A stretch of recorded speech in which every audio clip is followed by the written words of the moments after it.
సహోదరి సహోదరులారా, ఈ లోకంలో మానవుని యొక్క జీవితం ఒక పోరాటం లాంటిది. ఈ లోకంలో దేవుడు సృష్టించినటువంటి ప్రతి జీవరాశులు కూడా వాటి యొక్క లిమిట్లో జీవిస్తూ చాలా సంతోషంగా జీవిస్తున్నాయి. కానీ కేవలం మానవుడు మాత్రమే ఎన్నో రకాల శ్రమలకు, కష్టాలకు లోనవుతున్నాడు. దానికి కారణం ఏంటి?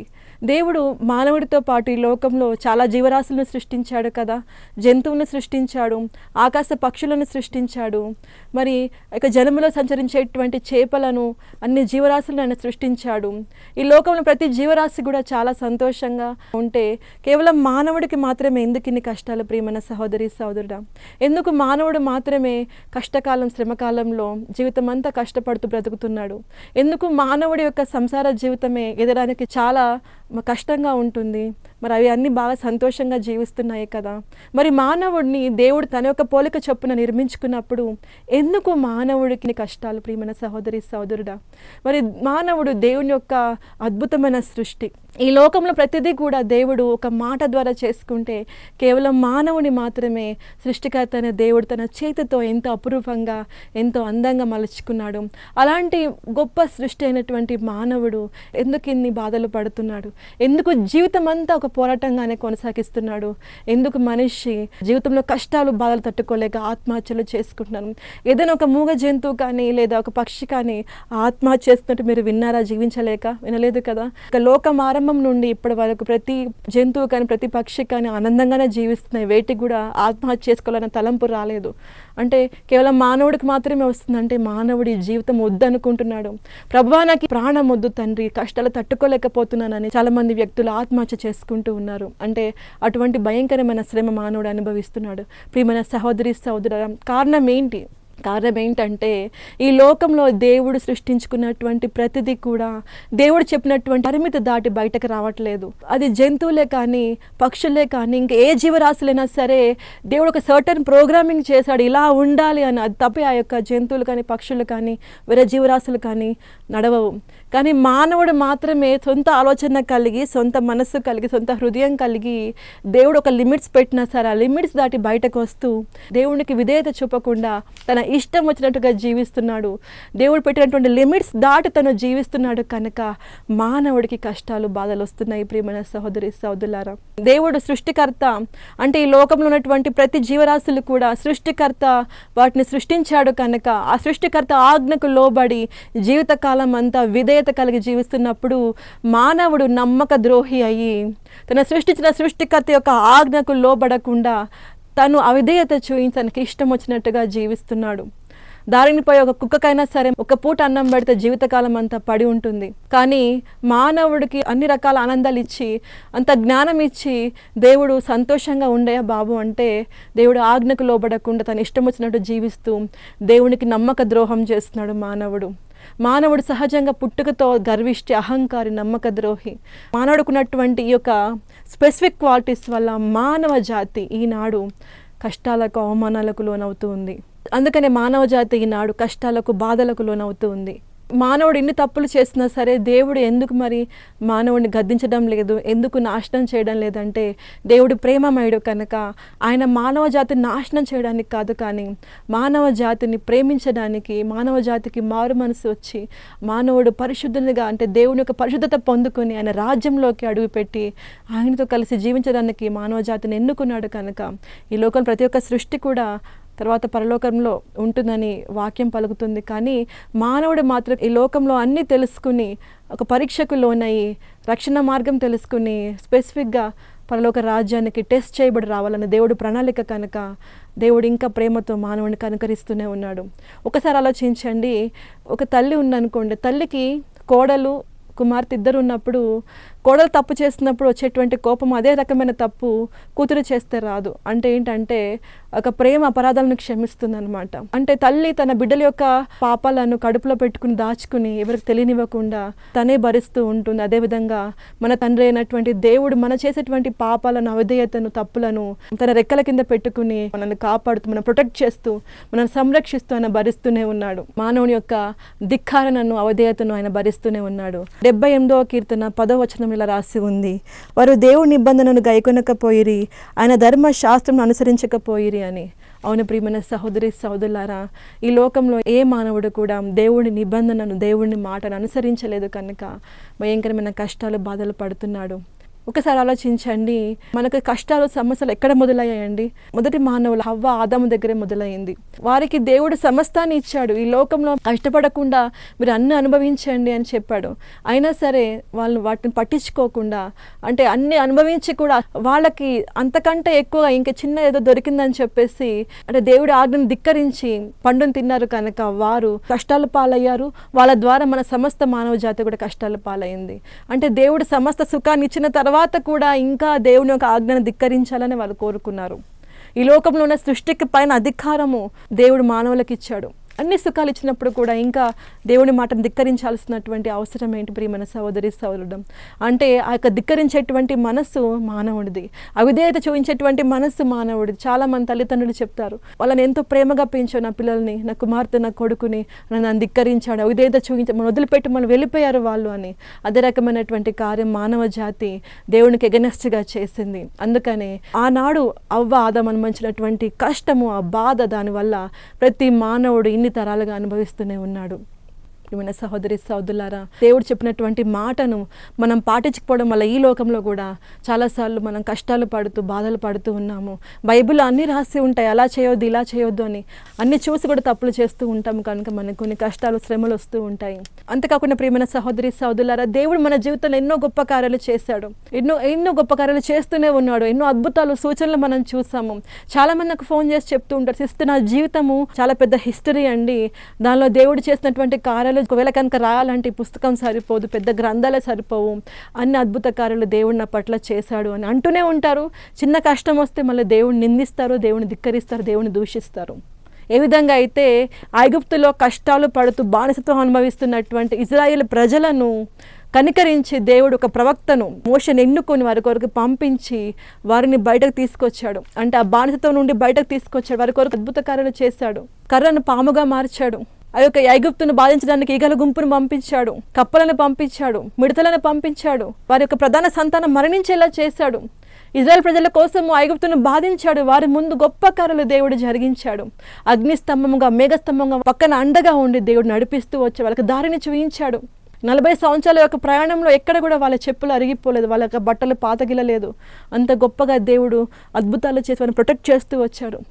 వాళ్ళు మాంసం కావాలంటే మాంసం ఇచ్చాడు, నీళ్ళు కావాలంటే బండ నుంచి కూడా నీళ్ళు ఇప్పించాడు. ఇవన్నీ చూసినా కూడా ఇజ్రాయేల్ ప్రజలు దేవుణ్ణి ధిక్కరించారు ప్రియమైన సహోదరి సహోదరులారా. అందుకనే ఆ యొక్క ఐగుప్తు నుంచి మరి బయలుదేరి వచ్చిన ఇజ్రాయేల్ యొక్క జనరేషన్, ఆ తరము ప్రామిస్ ల్యాండ్కి, వాగ్దాన భూమికి చేరకుండా నశించిపోయింది. 2వ తరం వాళ్ళు వాగ్దాన భూమికి వెళ్ళారు. అంటే దేవుణ్ణి ధిక్కరించడం వల్ల, ఆయన్ని అవిధేయించడం వల్ల మనకు మరణం వస్తుంది. అంటే మరణాన్ని మనము కొని తెచ్చుకుంటూ ఉంటాము. మన పైన శాపాన్ని, మన యొక్క బాధలను, కష్టాలను మనమే కొని తెచ్చుకుంటూ ఉంటాము. యెహోషువ గ్రంథం 5వ అధ్యాయం 6వ వచనం పలుకుతుంది, యెహోవా మనకు ఏ దేశం నిచ్చదనని వారి పితరులతో ప్రమాణం చేసెనో, పాలు తేనెలు ప్రవహించు ఆ దేశమును తాను వారికి చూపింపనని యెహోవా ప్రమాణం చేసి ఉండెను కనుక ఐగుప్తులో నుండి వచ్చిన ఆ యోధులందరూ యెహోవా మాట వినకపోయినందున వారు నశించు వరకు ఇజ్రాయేలు 40 సంవత్సరములు అరణ్యంలో సంచరించు వచ్చిరి. అంటే దేవుడు వాళ్ళని అక్కడి నుంచి తీసుకొచ్చేటప్పుడు బయటకి, మీకు ఈ దేశాన్ని ఇస్తానని వాగ్దానం చేశాడు. ఆ వాగ్దానం ప్రకారం వాళ్ళని బయటకు తీసుకొచ్చాడు. కానీ వాళ్ళు దేవునికి అవిధేయత చూపించడం వల్ల దేవుడు బయటకు వచ్చినటువంటి జనరేషన్ని, అంటే 40 సంవత్సరాల్లో వాళ్ళని అటు ఇటు తిప్పాడు. 40 దినాలు వెళ్ళాల్సినటువంటి ఆ యొక్క వాగ్దాన భూమి 40 సంవత్సరాలు పట్టింది. 40 సంవత్సరాల తర్వాత ఆ జనరేషన్ అంతా మరణించిన తర్వాత కొత్త జనరేషన్ని వాగ్దాన భూమికి తీసుకెళ్ళాడు. దీని ప్రకారం మనకు చాలా క్లియర్గా అర్థమవుతుంది, మనం దేవుని ధిక్కరించడం వల్ల మన జీవితంలో 40 రోజుల్లో జరగాల్సినటువంటి పనులు 40 సంవత్సరాలు పెండింగ్ పడతాయి. చాలామంది అడుగుతారు, సిస్టర్ నాకెందుకు ఈ కార్యం ఇప్పుడే జరగడం లేదు, ఎందుకు ఇన్ని సంవత్సరాలు పట్టింది? అంటే నువ్వు దేవుని ధిక్కరించావు. అన్నిటికీ అది కారణం కాకపోవచ్చు, కానీ కొన్ని విషయాల్లో నువ్వు దేవుని ధిక్కరించావు. డిసొబీడియన్స్ టు యువర్ గాడ్, నువ్వు దేవునికి అవిధేయత చూపించావు కనుక నీ జీవితంలో జరగాల్సినటువంటి యొక్క పనులు ఆలస్యం పడుతున్నాయి. అంటే నీకు కావాల్సినటువంటి వివాహము, ఇంకా దేవుని యొక్క వాక్యాన్ని తెలుసుకోలేదు, ఇంకా పరిశుద్ధతను సంపాదించుకోలేదు కనుక, ఇంకా సరిగ్గా ఒకవేళ కనుక ఇప్పుడే నీకు వివాహం చేస్తే నువ్వు సరిగ్గా దాన్ని నిలబెట్టుకోలేవు కనుక నీ వివాహాన్ని పెండింగ్ పెడుతున్నాడు. ఒకవేళ ఉద్యోగం ఇస్తే దేవుడు అవినీతి పనులు చేస్తావు కనుక నిన్ను మార్చేంత వరకు దేవుడు ఆ పని పోస్ట్ పోన్ చేసి నువ్వు మారిన తర్వాత నీకు ఉద్యోగం ఇస్తాడు, దానికి కొంత సమయం పడుతుంది. అంటే నువ్వు దేవునికి అవిధేయత చూపించేంత వరకు దేవుడు నీకు జరగాల్సినటువంటి పనులు పోస్ట్ పోన్ చేస్తూనే ఉంటాడు. కొంత సమయం వ్యర్థమవుతుంది. కనుక ప్రియమైన సహోదరి సహోదరులారా, మన జీవితంలో అన్ని విషయాల్లో కాకపోవచ్చు కానీ కొన్ని విషయాల్లో ఏదైనా పోస్ట్ పోన్ అవుతుందా, ఏదైనా పని జరగడం లేదా అంటే దేవుడి చిత్తం కాదు అనుకోవచ్చు. దాంతోపాటు నాలో ఏదైనా తప్పు ఉందా, దేవుడు చెప్పిన విధంగా నేను జీవించడం లేదేమో, అది సరి చేసుకుని ఆయనకు విధేయత చూయిస్తే కనుక నా జీవితంలో ఈ కార్యం జరుగుతుందేమోనని ఒకసారి మనల్ని మనం రీచెక్ చేసుకోవాలి. అంతేకాకుండా ప్రియమైన సహోదరి సహోదరుడు, చాలామంది క్రైస్తవులు ఇది తప్పు అని తెలిసి కూడా తప్పు చేస్తూ ఉంటారు. వాళ్ళకి తెలుసు అది తప్పు అని చెప్పేసి, తప్పు అని తెలిసి కూడా అయినా చేస్తున్నాం ఎందుకంటే ఆ పరిస్థితి వచ్చాయి కనుక చేయాల్సి వచ్చింది అని. నీకు తాగడం తప్పు అని తెలుసు అయినా తాగుతూ ఉంటావు ఎందుకంటే అది లేకుండా నువ్వు ఉండలేవు కనుక, లేకపోతే నీ ఫ్రెండ్స్ ముందు నీకు అవమానంగా ఉంటుంది కనుక, లేకపోతే వ్యభిచారం తప్పు అని తెలుసు అయినా సరే వ్యభిచారం చేస్తూ ఉంటారు. ఒక స్త్రీ ఫోన్ చేస్తూ ఉంటుంది, తనకి భయంకరమైన ఎసిడిటీ ప్రాబ్లం, గ్యాస్ట్రిక్ ప్రాబ్లం ఉంది, కడుపు నొప్పి తట్టుకోలేక, ఛాతుల మంట తట్టుకోలేక నాకు డైలీ ఫోన్ చేస్తున్నప్పుడు దేవుడు మాతో మాట్లాడుతూ అని అన్నారు, ఆమె చేస్తున్న పాపాన్ని మానుకోమని చెప్పమ్మా, ఆమెను స్వస్థపరుస్తాను అని. ఏం పాపం చేస్తుందంటే వ్యభిచారం చేస్తుంది. అంటే తనకి 25 సంవత్సరాల వయసున్నా సరే కష్టపడి పని చేసుకుని సంపాదించుకోకుండా ఈజీ మార్గాన్ని ఎంచుకుని వ్యభిచారం చేస్తుంది కనుక అటువంటి ప్రాబ్లం దేవుడు ఎలా చేశాడు ఆ అమ్మాయికి. నేను అది చెప్పినప్పుడు కొంతకాలం మానుకుంది, బాగానే ఉంది, మళ్ళీ మొదలుపెట్టింది. మళ్ళీ రోజు ఫోన్ చేస్తూ ఉంది, సిస్టర్ నా కోసం ప్రార్థన చేయండి అని చెప్పి. మళ్ళొకసారి దేవుడు మాట్లాడాడు, ఎంత ప్రార్థన చేసినా ఆమె చేసినటువంటి తప్పు మానుకునేంత వరకు ఆమెకి ఈ యొక్క స్వస్థత చేకూరదని చెప్పి దేవుడు మరొకసారి సెలవిచ్చాడు. అంటే తెలిసి తప్పు చేయడం వల్ల మనకి ఇటువంటి ప్రాబ్లమ్స్ క్రియేట్ చేసుకుంటూ ఉంటాం ప్రియమైన సహోదరి సహోదరులారా. ఆ రోజు దావీదు రాజు కూడా తెలుసు, పరాయి వాడి యొక్క భార్యను కోరుకోవడం తప్పు అని తెలుసు, తప్పు తెలిసి కూడా పరాయి వాడి భార్యతో తప్పు చేశాడు కనుక ఆయన ఎంత పశ్చాత్తాపడినా, ఎంత రోధించినా సరే తన యొక్క సంతానము బ్రతకలేదు, మరణించాడు. అంటే తప్పు వల్ల మనకు శిక్ష లభించింది ప్రియమైన సహోదరి సహోదరులారా. సాల్మన్ రాజుకు తెలుసు, అంతమంది స్త్రీలతో వెళ్ళి వాళ్ళు చెప్పినటువంటి విగ్రహారాధన చేయడం చాలా తప్పు అని సాల్మన్ రాజుకు తెలుసు. దేవుడు ఆయనకి అనంతమైన జ్ఞానం ఇచ్చాడు. ఆయనకున్నటువంటి జ్ఞానము ఈ ప్రపంచంలో ఏ మానవునికి లేకుండా పోవచ్చు, అటువంటి జ్ఞానము సాల్మన్ రాజుకు ఉంది. అంత జ్ఞానం ఉండి కూడా కేవలం స్త్రీల కొరకు ఆయన విగ్రహారాధన చేశాడు. ప్రియమైన సహోదరి సహోదరులు, అలాగే మన జీవితంలో కూడా చాలా క్లియర్గా తెలుస్తుంది తప్పు తప్పు తప్పు అని. మన యొక్క హృదయంలో ఆ యొక్క భావం కలుగుతూనే ఉంటుంది, పరిశుద్ధాత్మ మనతో మాట్లాడుతూనే ఉంటారు, ఇది తప్పు, ఇది చేయొద్దు అని చెప్పి. ఆయన మనం తప్పు చేస్తూ శ్రమలను కష్టాలను మన మీదకి రప్పించుకుంటూ ఉన్నాం. అంటే క్షణకాలం సంతోషం కొరకు, క్షణకాలం ఆనందం కొరకు, క్షణకాలం మనము ఇంప్రెషన్ కొరకు తప్పు చేసి మన జీవితంలో కష్టాలను ఆహ్వానిస్తూ ఉంటాము. అంటే ఈ క్షణకాలం తప్పులు చేసి అనేక మంది క్రైస్తవులు కష్టాల్లో బాధల్లో పడుతూ ఉంటారు. అంతేకాకుండా చాలామంది దేవుని సేవకులు కానీ, ప్రవక్తలు కానీ, దేవుని సేవలో ఉన్న వాళ్ళు కానీ, అందరు కాదు, కొంతమంది తప్పు అని తెలిసి కూడా తప్పుడు మార్గంలోకి వెళ్తూ వారు బాధపడతారు, వారి ద్వారా వారి సంఘం కూడా బాధపడుతూ ఉంటుంది. అంటే ప్రియమైన సహోదరి సహోదరు, ఒకసారి యోనాను చూసుకోండి. యోనా గొప్ప ప్రవక్త. దేవుడు యోనాను పిలుచుకుని నినేవే పట్టణానికి వెళ్ళి వారికి నా శిక్షను ప్రకటించు, వారిని పశ్చాత్తాపడమని చెప్పు, లేకపోతే వాళ్ళందరూ మరణిస్తారు, నాశనం అవుతాడని చెప్పిన యోనా దేవుని ఆజ్ఞను ధిక్కరించడం తప్పు అని తెలిసి కూడా దేవుని ఆజ్ఞను ధిక్కరించి నినేవే పట్టణానికి వెళ్ళకుండా మరి పారిపోయాడు. కనుక యోనా వల్ల సముద్రంలో ఉన్నటువంటి ఆ యొక్క ఓడలో ఉన్నటువంటి ప్రతి ఒక్క వ్యక్తి కూడా బాధపడ్డాడు. భయంకరమైన గాలి తుఫాను వచ్చింది.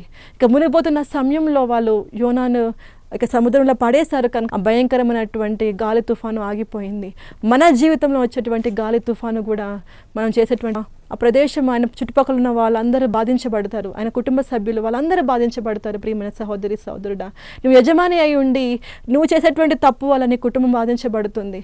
నువ్వు తాగుతున్నావు, తాగినంత ఖర్చు చేస్తున్నావు, నువ్వు చేసిన తప్పుకు నీ పిల్లలు, నీ భార్య బాధపడతారు. కనుక తెలిసి కూడా ఒక సర్టెన్ పొజిషన్లో ఉండి కూడా నువ్వు తప్పు చేస్తున్నప్పుడు కేవలం నువ్వు మాత్రమే కాదు, నీ కింద ఆధారపడిన వాళ్ళందరూ బాధపడతారు. కనుక దయచేసి అటువంటి స్థితిలో ఉన్న వారందరూ బయటకు వచ్చి పశ్చాత్తాపడి దేవునికి అవిధేయత చూపించకుండా ఆయన మార్గం వైపు మరలండి ప్రియమైన సహోదరి సహోదరులారా. అంతేకాకుండా డిసొబీడియన్స్ బికాస్ ఆఫ్ ప్రైడ్, గర్వం ద్వారా చాలామంది దేవుని ధిక్కరిస్తూ ఉంటారు.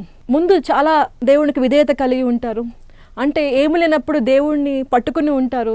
దేవుడు వాళ్ళని బ్లెస్ చేసిన తర్వాత దేవుని వదిలిపెట్టి గర్వంతో నిండుకొని ఇక నాకేం తక్కువ అని చెప్పి దేవుడినే మర్చిపోతారు. అమెరికా అంతా చాలా బ్లెస్ చేయబడింది, వాళ్ళందరూ క్రైస్తవులు చాలా వరకు. అంత బ్లెస్ చేయబడిన తర్వాత అందరూ చర్చెస్కి వెళ్ళడము, దేవుడిని స్తుతించడం ఆరాధించడం చాలా తగ్గిపోయింది. ఏదో ఇంటర్నెట్లో ఒక హాఫ్ అన్ అవర్ మెసేజ్ వినేసేసి ఎవరి పనిలో వాళ్ళు వీకెండ్స్ కానీ వెళ్ళిపోతూ ఉండేవాళ్ళు. తర్వాత వరల్డ్ ట్రేడ్ సెంటర్ భయంకరమైనటువంటి నాశనానికి లోనైన తర్వాత అప్పుడు వాళ్ళందరికీ జ్ఞానం వచ్చింది.